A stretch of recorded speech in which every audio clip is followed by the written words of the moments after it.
have a few calls to action. One, we call on our state leadership to continue its efforts to minimize the role of federal authorities in our communities and to enact legislation in the short session that allows for private right to action, to sue, to enable our Attorney General and others to bring charges against the perpetrators of these violent acts, and to go even further to protect immigrant communities from this ongoing violence. And hey, everybody. Just went live. I got to let people know we're live. We need investment in our community. We are picking up the pieces. 2 weeks ago, 2 mothers were taken from their families.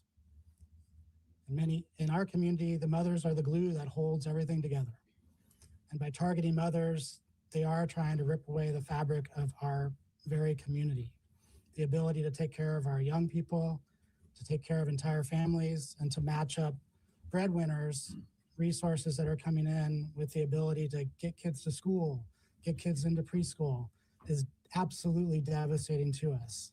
And we are desperately trying to fill the gaps by providing wraparound supports to our communities in the form of rent eviction prevention, food, other necessary things coming from these violent acts of detention and now physical violence. Those resources are not coming from our state yet. We need those resources to come from our state immediately. And last, we are gathering tonight to mourn this act of violence at Legacy Emmanuel Hospital, and we're asking all those that are watching or reading tonight to join us to honor all of those that have been impacted by these violent acts by our federal agencies over the last several months, and to know that we cannot be ripped apart despite these intentions of our federal government.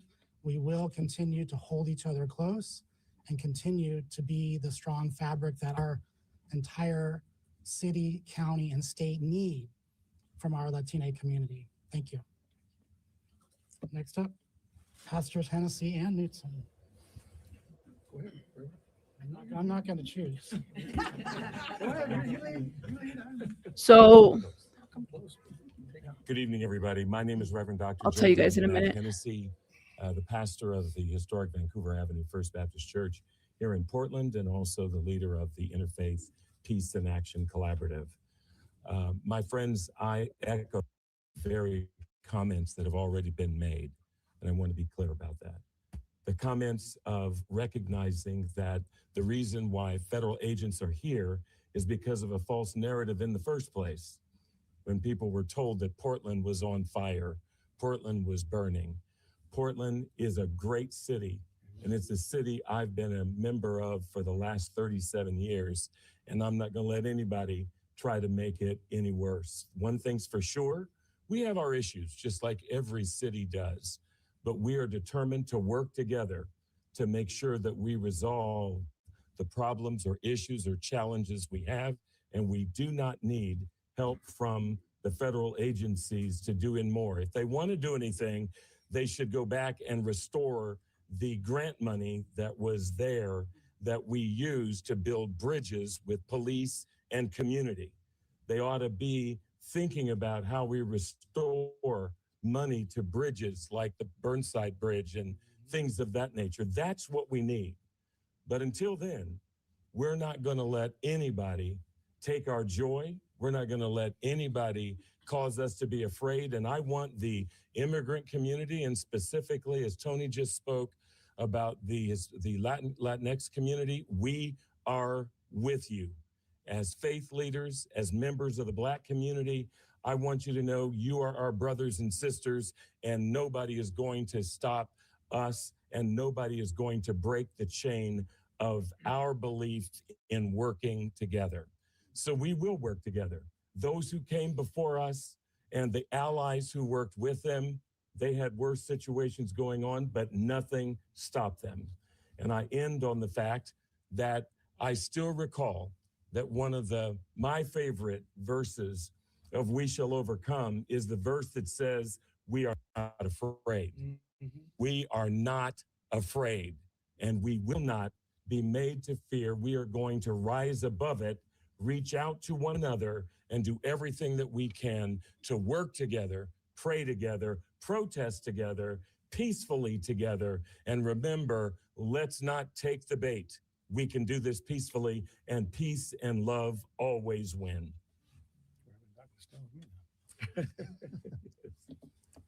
Thank you, Dr. Hennessy, and to the mayor and the governor, thanks for your leadership and all the elected leaders, Chief Day, and all our friends, Tony and the rest. My name is Reverend Dr. W.J. Mark Knutson, Senior Pastor, Augustana Lutheran Church, a church that declared sanctuary my first year there 30 years ago because people were facing deportation. We're in a lawsuit right now with the federal government, with Pacun, our church, a church in Florida, a large Catholic church in San Diego, and the Interfaith Council of San Francisco. And it's moving now quickly in the courts.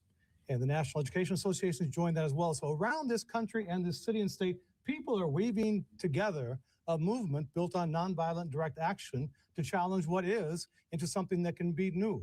I do want to say to the press today, we celebrate your work. You're not fake, you do real news, and you are storytellers.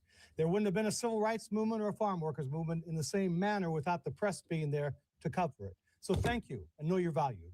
Let me say this, my 1 minute's almost up. I followed a Baptist pastor, so I can take a little bit more time. But I want to say this, we're coming up on the King weekend. And a year ago, we backed our 30th King service back a week until this new administration came into office. Mayor, you came and spoke at that.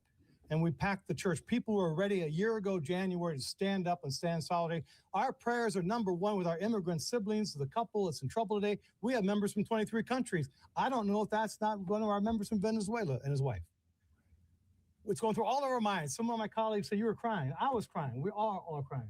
We are so torn in this moment.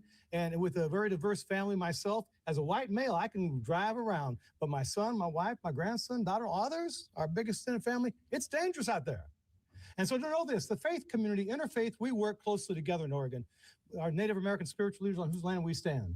Jewish leaders, Muslim leaders, Hindu leaders, Sikh leaders, Christian leaders, other people of faith and people of just goodwill to say enough is enough. This cannot continue. It is inhuman. With King's celebration coming up in just a week, his last couple sermons at Ebenezer and then at the National Cathedral and then at Riverside Church in New York, he said the biggest purveyor of violence in the world in 1968, the week before he was murdered, is our own government. Those words 60 years later train truly because we have sisters and brothers who are us, our brown and black siblings, our LGBTQ members, are afraid tonight, and we should all be standing in fear and holding together one another and saying to this man in the White House, I know you're watching. I'll call you out. Study your scripture. Don't be doing theological malpractice. Study your scriptures. What does the Lord require of you? But to do justice, love kindness, walk humbly with the Creator and with one another. And in that spirit, Oregon, you've shown we can do this nonviolently. Read the 6 principles of nonviolent direct action. Keep doing what you are doing in a peaceful way. We shall overcome. God bless all of you. God bless our elected leaders, our civic leaders. All of us together, we can do this. Thank you. JB, you said that it was to Tren de Aragua. We'll have I'd to like check that call out for sure. Jessica Maravilla with the ACLU. Lord have mercy. Here comes Calvin. Good evening. My name is Jessica Maravilla, and I'm the policy director for the ACLU of Oregon. We're an organization. Calvin, I'm still brown, dedicated just so to you protecting know. civil liberties and civil rights. And a core part of our work is defending immigrant and refugee rights. As you heard today, less than 24 hours after Renee Nicole Good was shot and killed by ICE in Minneapolis, 2 people in our communities were shot by ICE here in Portland. Our hearts are with those who were injured, their families, and with everyone carrying fear tonight. I'll check it out. Because this Thank is you, not JB. an isolated incident. This is the continuation of ICE harming our communities. While there is still much we don't know, we do know this. People are in the hospital tonight because of the actions taken by our federal government, funded by our tax dollars. And this did not happen in isolation. For months, federal immigration agencies have operated with impunity, deploying heavily armed agents into American communities, smashing car windows, dragging people from their vehicles, tear gassing peaceful protesters, and terrorizing neighborhoods. This is what it looks like when a government brings a war posture into everyday life, into streets, into sidewalks, in communities where people are supposed to be safe. Si sienten rabia, no están exagerando. Esta no es seguridad. No es seguridad pública. Es intimidación como política. Yep. Everyone deserves dignity. People deserve to go to work, to take their kids to school, to go to medical appointments, to live their everyday lives and stand in solidarity with neighbors being harmed without fear of being detained, harmed, or killed by the federal government. Nadie debería vivir con miedo simplemente por existir. No human being is collateral damage. Renee Good and the 2 community members shot today are human beings. They are our neighbors. Her death, alongside the violence we witness here today, is a warning about what happens when cruelty is normalized and accountability disappears. This is about law versus lawlessness, dignity versus fear, and whether we will tolerate violence carried out in our name. We cannot undo what has already happened, but we can refuse what comes next. We can demand accountability, insist on transparency, and stand together calmly, firmly, and peacefully to protect one another. La verdadera seguridad nace de la comunidad, del respeto y de los derechos humanos. Y eso Absolutely. es lo que seguiremos defendiendo juntos. We are working with our state elected leaders to advance legislation next month, and we want to demand more transparency, meaningful accountability, because public safety must never come at the expense of human rights. As our community is now saying, enough is enough. Not a slogan, as a practice. Thank you.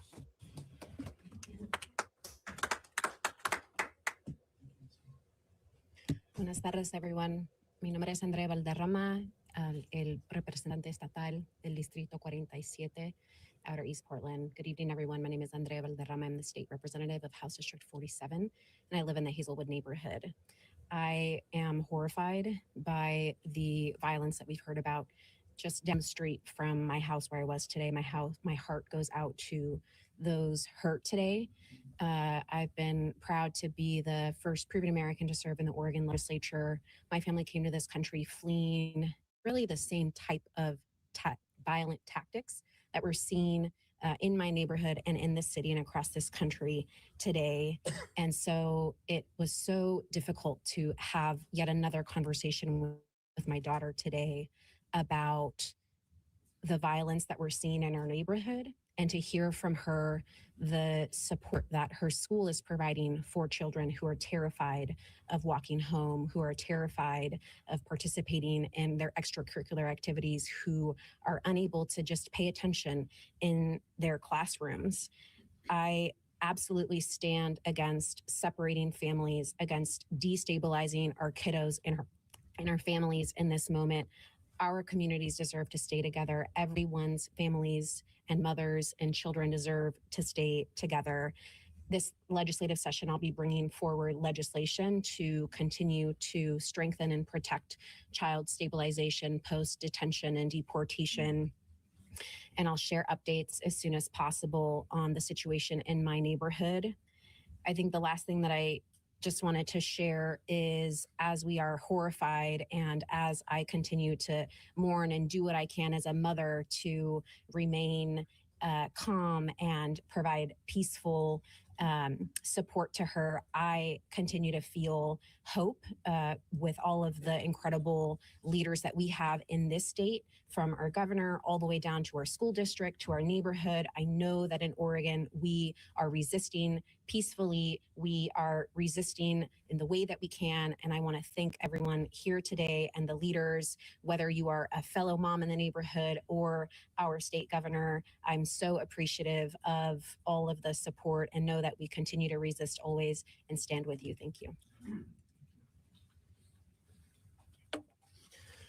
Thank you, Representative Valderrama, and to all of our speakers. We have some time for some Q&A right now. I just want to remind everyone, this event happened just a few hours ago. The investigation is just getting off the ground, and nobody in this room is directly involved with that investigation. So please keep that in mind. It'd be irresponsible for anyone up here to speculate on what exactly happened. All that said, we thought it was important to address this incident. With that, we'll take Q&A. Please state your name and who you're with and who the question's for. We'll start with Anna Griffin.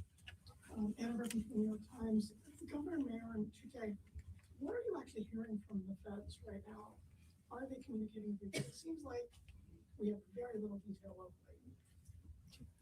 We can't even hear the question. Shortly after this event occurred, I did have a phone call with the Assistant Special Agent in charge here in Portland of the FBI, and we've been in regular communication with them. We, of course, were on scene, as I mentioned, out on 148th and Burnside, and as well as Portland Adventist, where federal officers were. So we quickly had sergeants on scene to collaborate with their supervisors. So we are in communication as of just before this briefing, knowing that we're in communication with one another. But it is their primary responsibility, primarily the lead. And so, as Mike already commented, it's really would be speculation much beyond the fact that we are talking to one another in terms of responsibilities, who's doing what, etc. Are you hearing from DHS coming? No, I've not spoken with the federal government at all. I'm Chief Day Adrian Thomas with KPTV.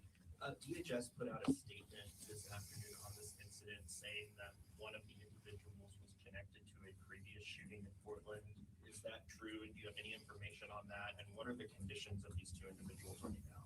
Yeah, I'm familiar with the statement that was put out. I can't comment on whether or not that's the case. We don't know who these individuals are. We have not, they haven't been identified or shared their identification with us. And I don't know this. I don't know the condition of them at this time, just knowing that they were taken to local hospitals. John Adams from KGW.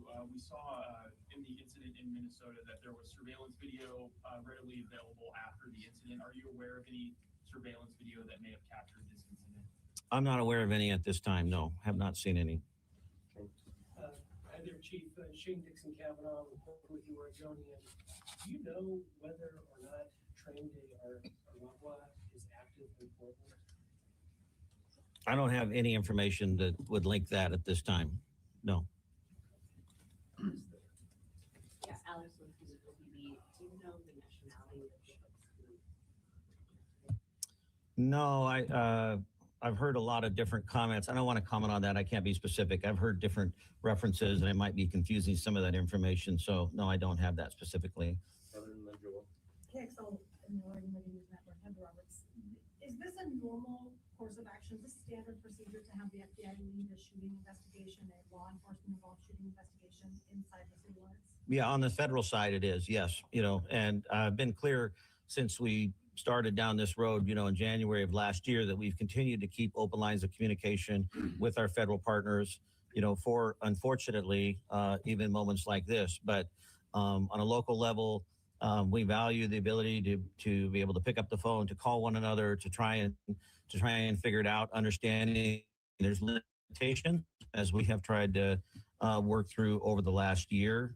And so we are present in a role that's supportive of trying to make sure that this is done equitably and accurately, safely, but they are the primary lead on it.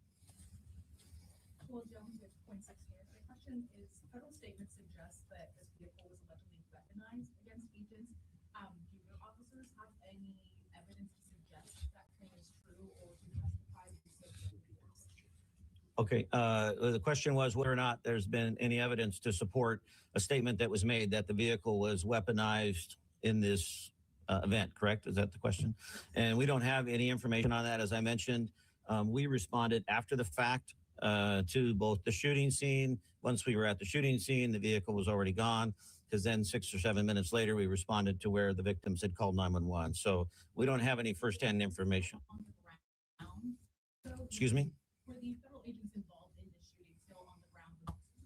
Yes, there were federal officers both at the original scene and then federal officers at the scene farther away. But we don't have any information to confirm or deny, the behavior of the vehicle, the use of the vehicle. Yes. Getting on with the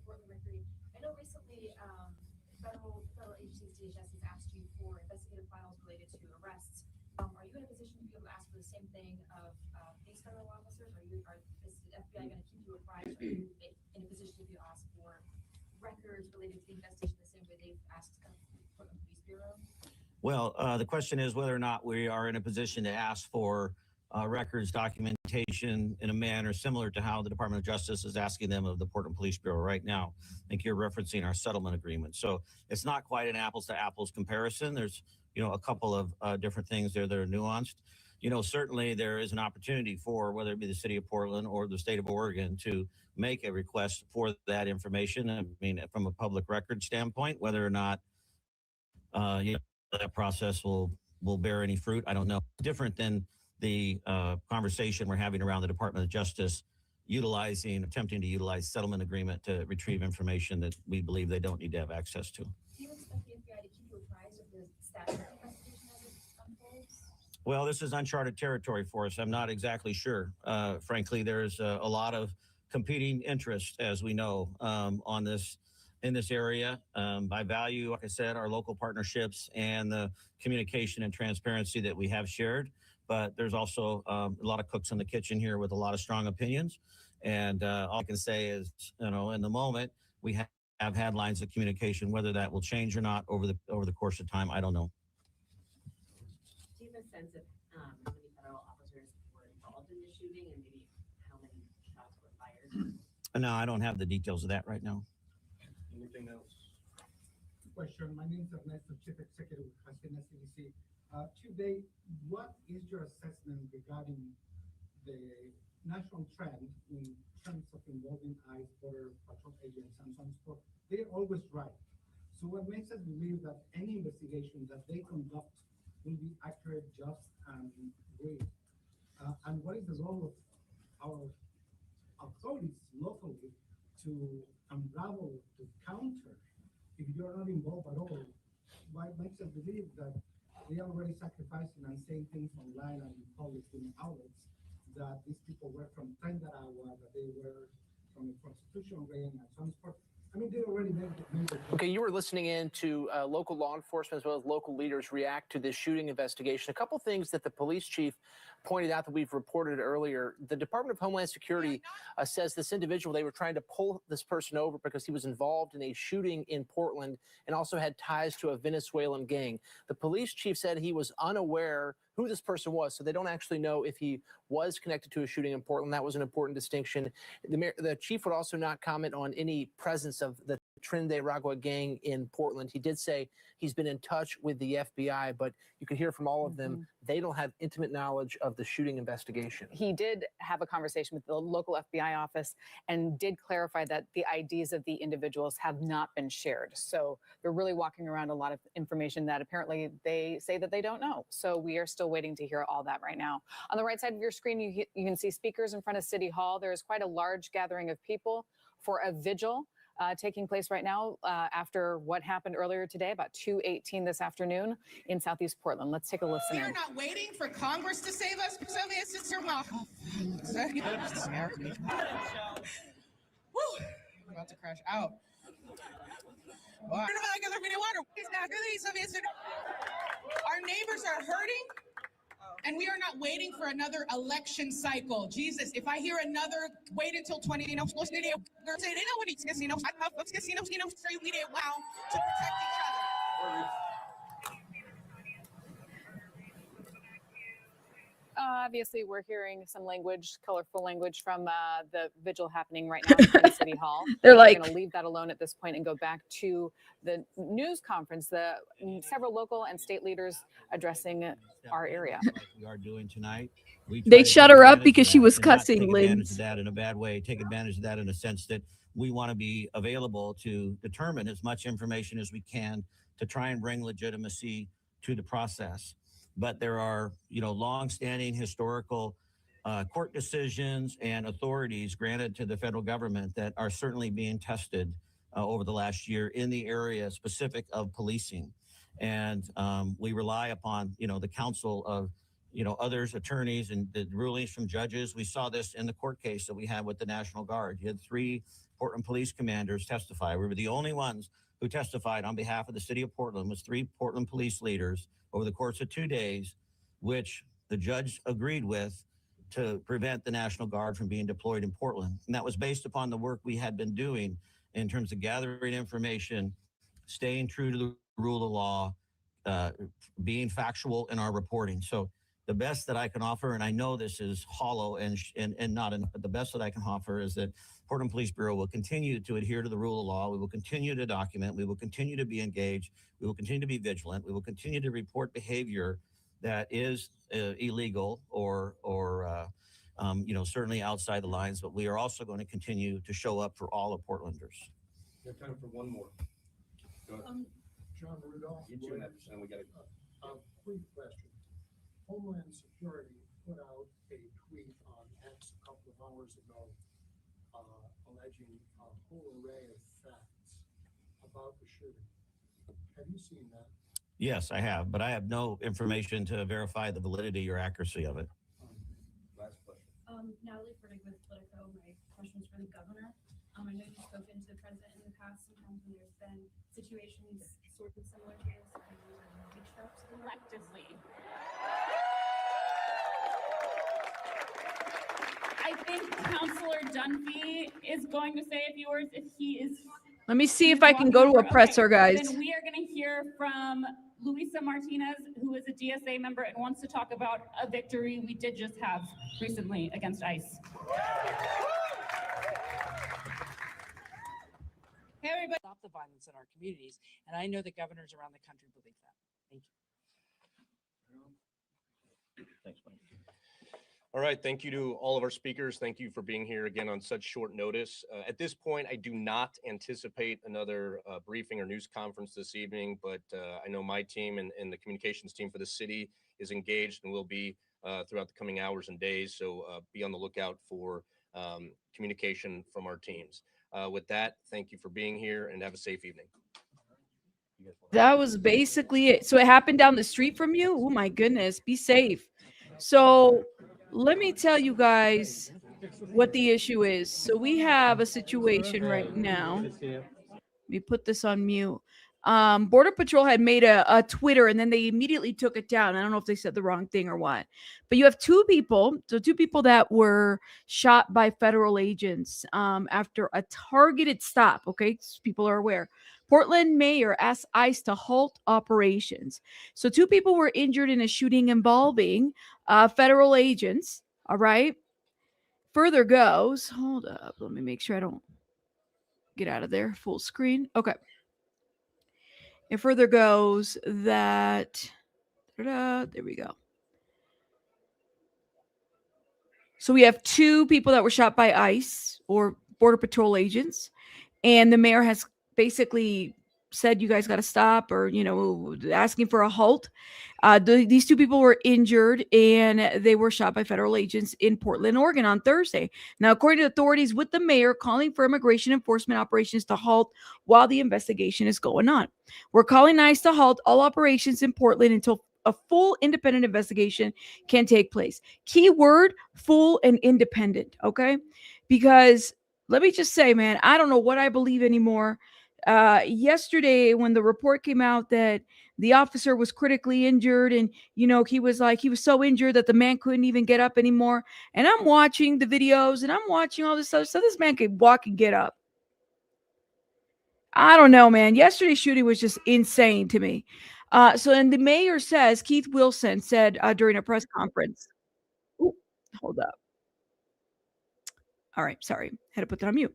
The Department of Homeland Security said that the shooting occurred while Border Patrol agents were conducting a targeted stop on a vehicle carrying two people allegedly affiliated, this is what JB said, with Tren de Aragua gang, the Venezuelan gang, okay? The one that, during the whole campaign, you had Fox leading the whole narrative about Tren de Aragua, and everybody's scared about Tren de Aragua, and it's like, and I could tell you, because I went to the areas where they said this gang was heavily.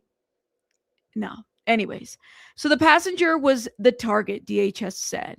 When agents identified themselves as the vehicle occupants, the driver weaponized his vehicle. When agents identified themselves as the vehicle occupants, the driver weaponized his vehicle and attempted to run over the law officer agents. Well, isn't that what they said yesterday too? It's some like deja vu situation. Didn't they say the same thing about what happened yesterday too? That the lady weaponized her vehicle. I mean, you know, and you have people that will say different things. Well, she didn't get off. Okay. All right. But they're also saying the same thing here. They didn't want to get off their vehicle. So they're saying the same. I'm not making this up, yo. Let me share it with you. This is the link. When agents identified themselves to the vehicle occupants, the driver weaponized his vehicle and attempted to run over the law enforcement agent, DHS said in a statement, which, by the way, I went to look for it and I don't see it. So now we have another vehicle thing.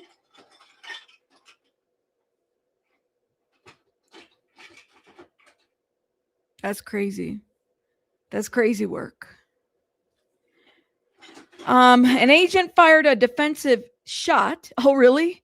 And the driver drove off with the passenger, according to the DHS, which called the situation evolving. How come there wasn't a defensive shot yesterday? I mean, that shot was like to kill. Like they shot that lady in the face. I think the dog was in the car too. During the press conference, Portland Police Chief Bob Day said local officials do not know the facts of this case. All right. But an investigation is ongoing. Well, I hope there's an independent investigation. Apparently, the shooting happened around 2:18 p.m. local time. Portland officers responded to a call for help from a man and a woman with an apparent gunshot wound. Wow.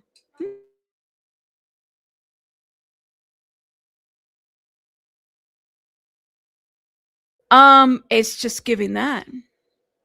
No worries, Jay. You just giving the news. Shout out to you for because you made me look for it too. Because I was like, I wanted to see. You said needed to also saying that the passenger in the car wanted for allegedly shooting a man and a woman earlier that day, says JB. Gotcha. So these were people that were already being investigated, and the man and the woman were already in trouble for shooting somebody. So I'm kind of wondering, of course, let's do an independent investigation, independent of ICE, because that's crazy work to think that, they would be investigating their own investigation. But I'm here for it. You know what I mean? And if they were walking, they'd probably say the victim was walking too fast towards them. I don't know, man. I wasn't there. But the white YouTuber didn't weaponize his vehicle. I don't know what you mean. Let's see. A cop can say he felt threatened because he thought that the cell phone in your hand was a pew pew. We need an independent investigation, independent of ICE, Border Patrol, independent of all these people. I'll believe it. It's very, I don't know, y'all. I don't know. That could have very well been an operation. I just find it interesting that yesterday you have a car incident. Now you have a car incident.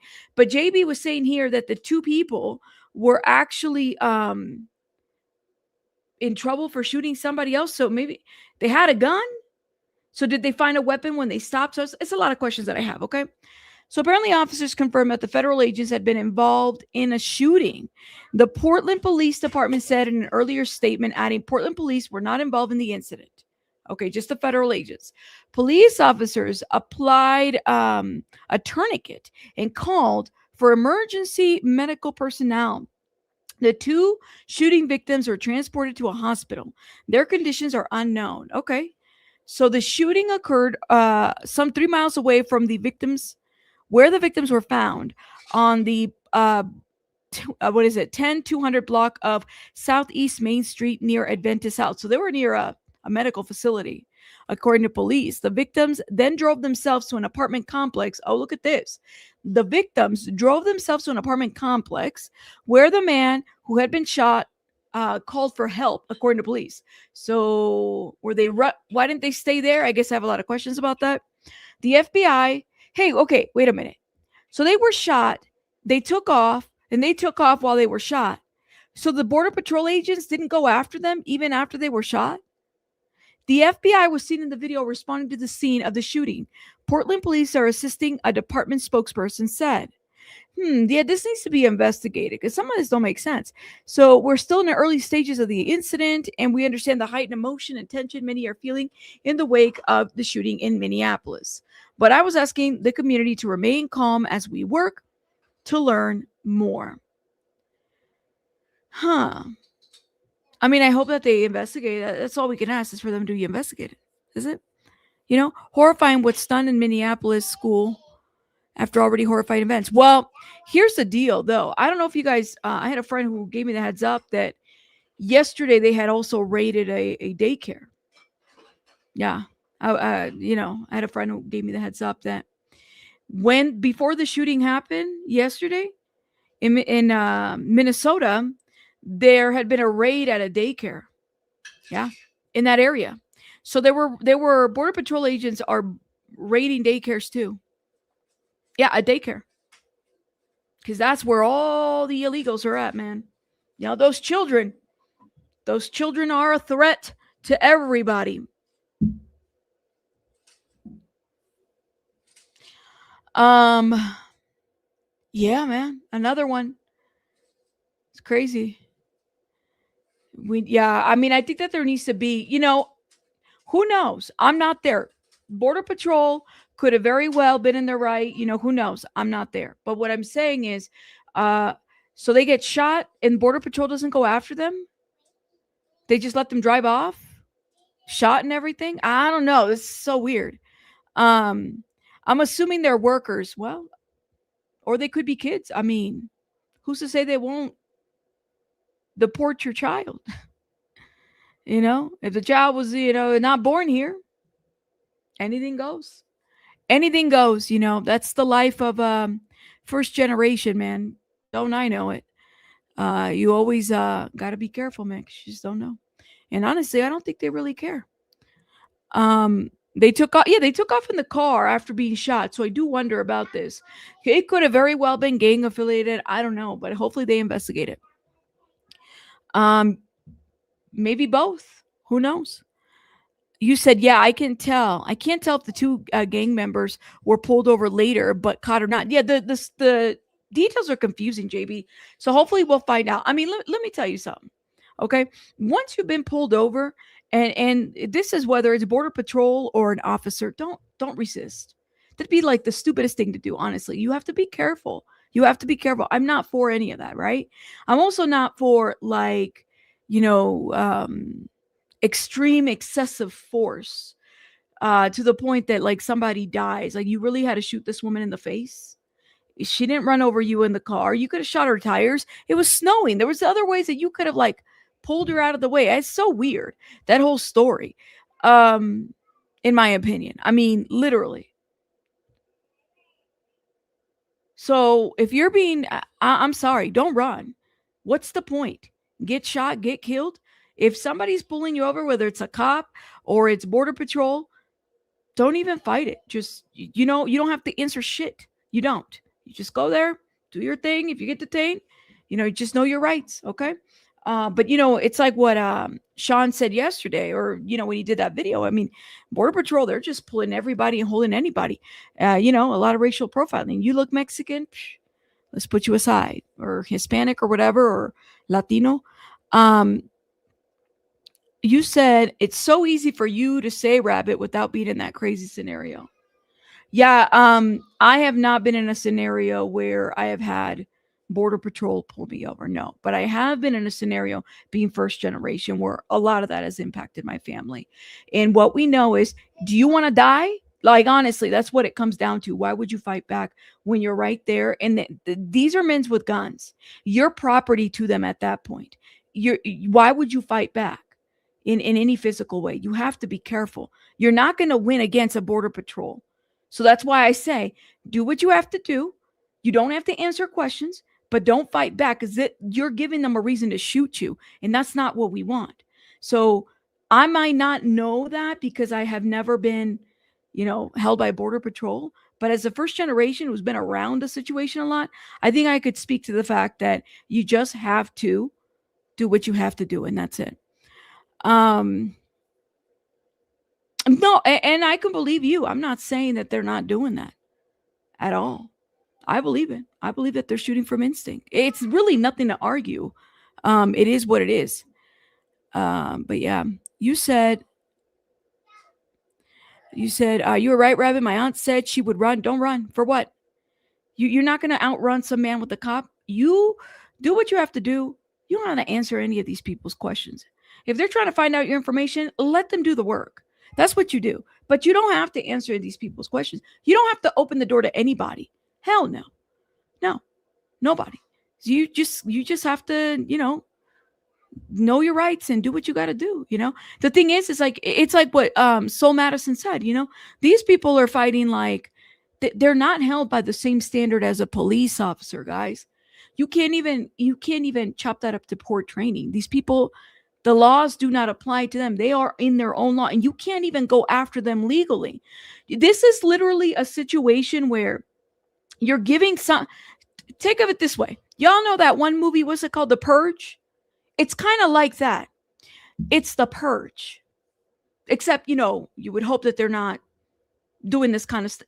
First of all, here's the question that I have for y'all. If they're willing, like yesterday, what happened to Nicole, right? Imagine the cameras were running. Think about what's happening when the cameras are not running. If they're doing all that shit when the cameras are running, think about what is happening when the cameras are not running. That, my friends, that should scare you. Okay? If we just witnessed yesterday at 4 or 5 different angles of this video, and we can go back and forth and argue about it and whatnot, imagine when there's no cameras around. These people aren't operating the way that, Officer Smith is operating. He's got his Mirandas and, he's reading that to you and you got your rights. No. This is like The Purge, only the ICE agent version. And you know what? I'm not going to say that we don't need federal agents like this, because at the end of the day, if they're doing their work to protect, and sometimes that extends outside the borders, I'm not against that. That's not what I'm against. I'm against the, ruthlessness of certain situations.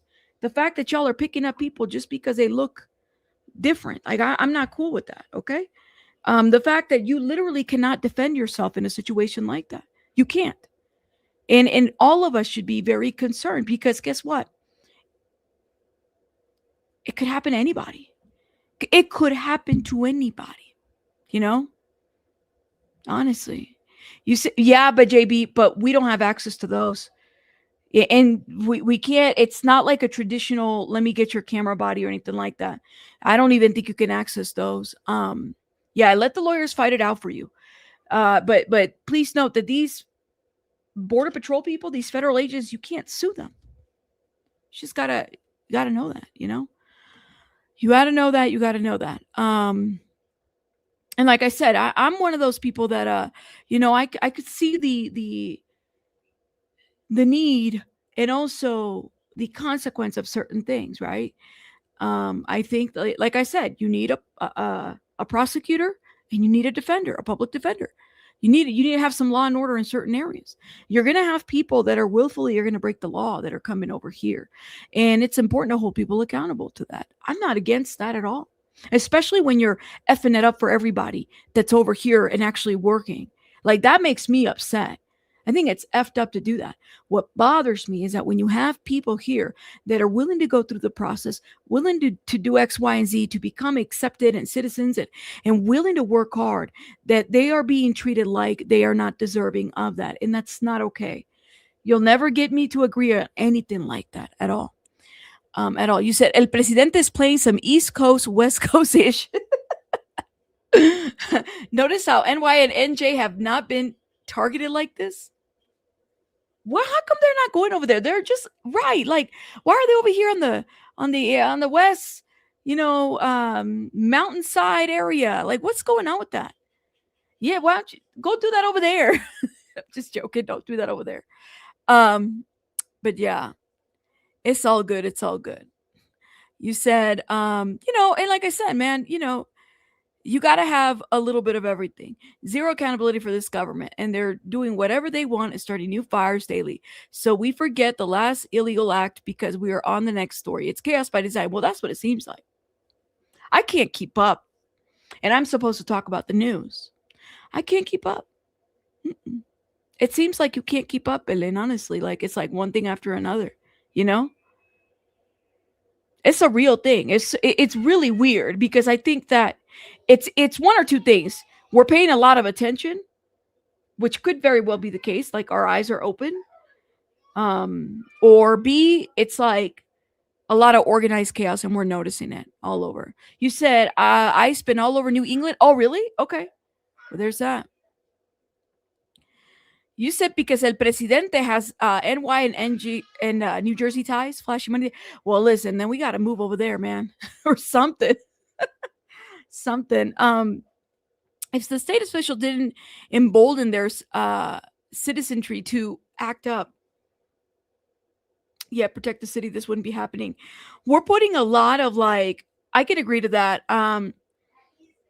Instead of, I don't know, man, how I feel about the anything federal police always kind of makes me feel kind of itchy, because if you know that they're not held to the same standard as, others, it's scary, man. It's scary, honestly. And honestly, as somebody who, like I said, man, I got some real PTSD and trauma from being first generation and watching some shit, growing up. And I feel really sad for the kids in this generation whose parents are undocumented, because that fear is very real, man. Very real, to be under that radar. And praying and hoping that in the next 4 years, they go smoothly, because the separation is real. You imagine being 3 years old or 5 years old, man. That's so sad. It's a real thing, though. Or if you're breastfeeding your child, like, that's crazy work, man. That's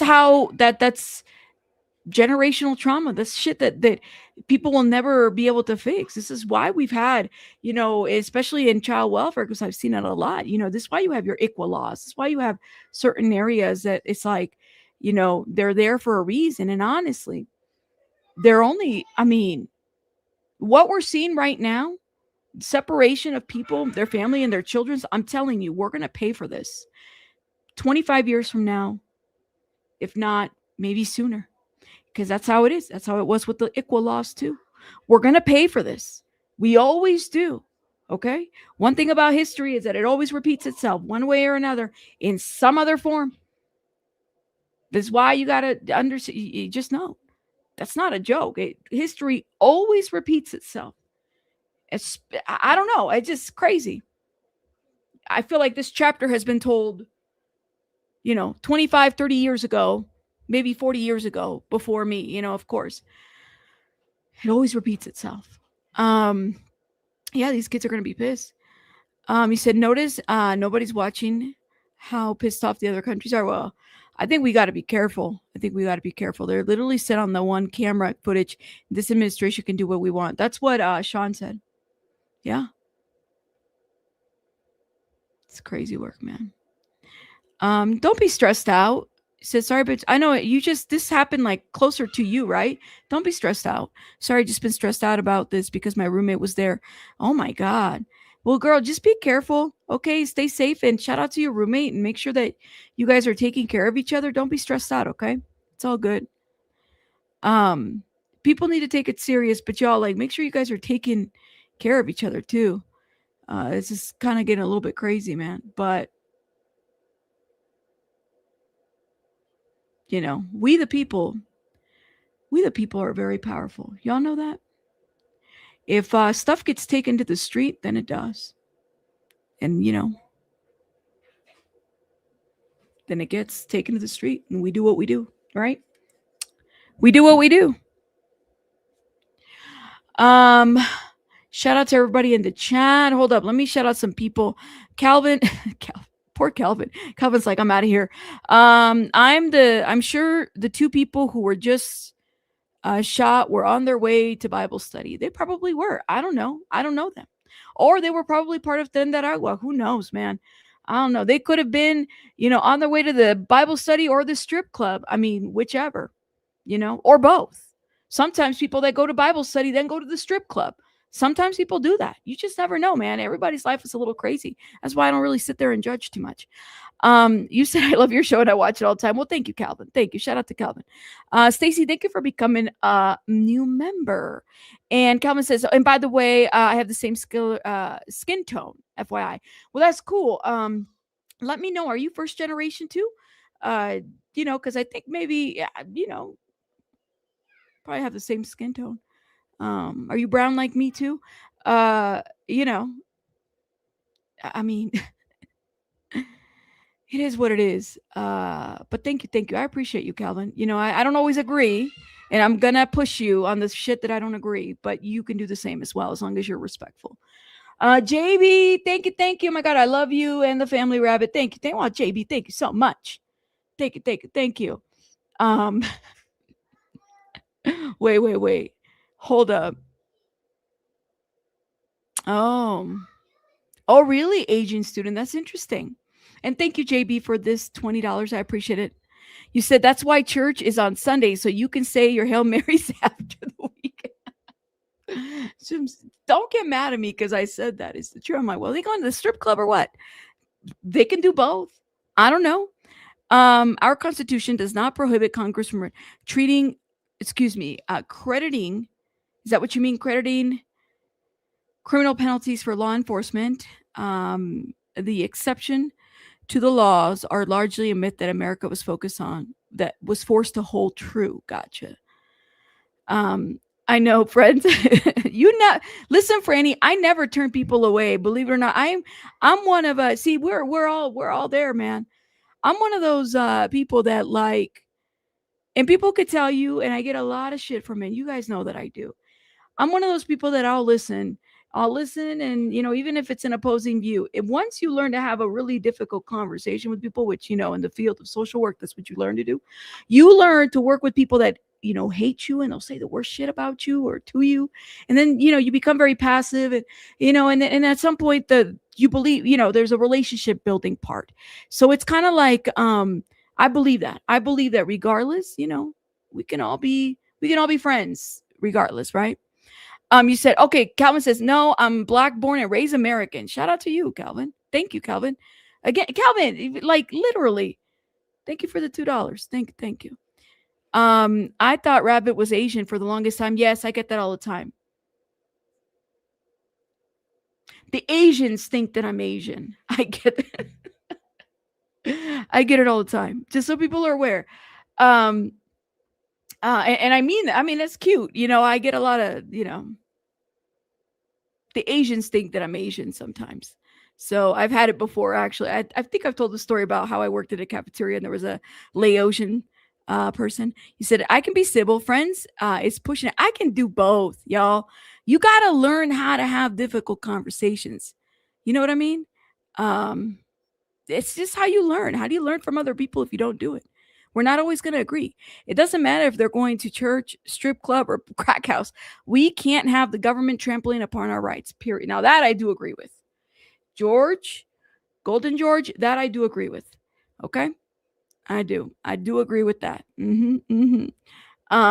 Shout out to everybody in the chat. Yes, the country's crazy these days. I can't keep up.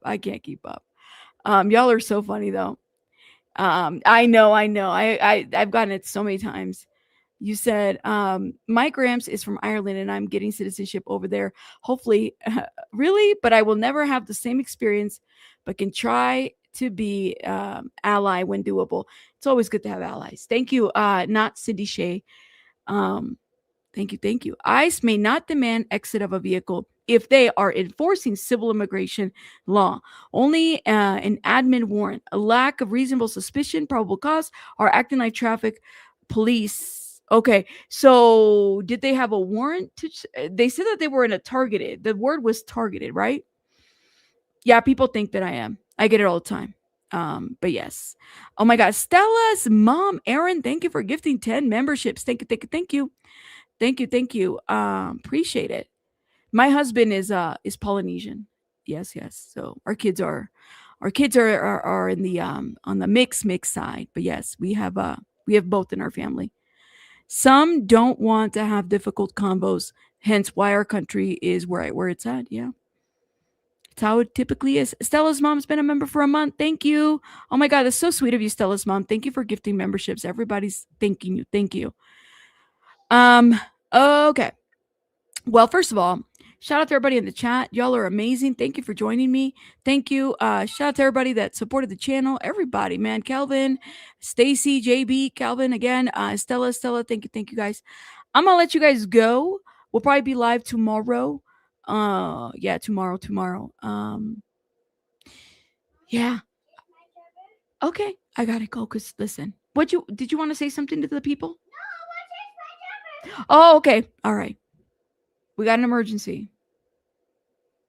I'll see you guys later. Bye, guys.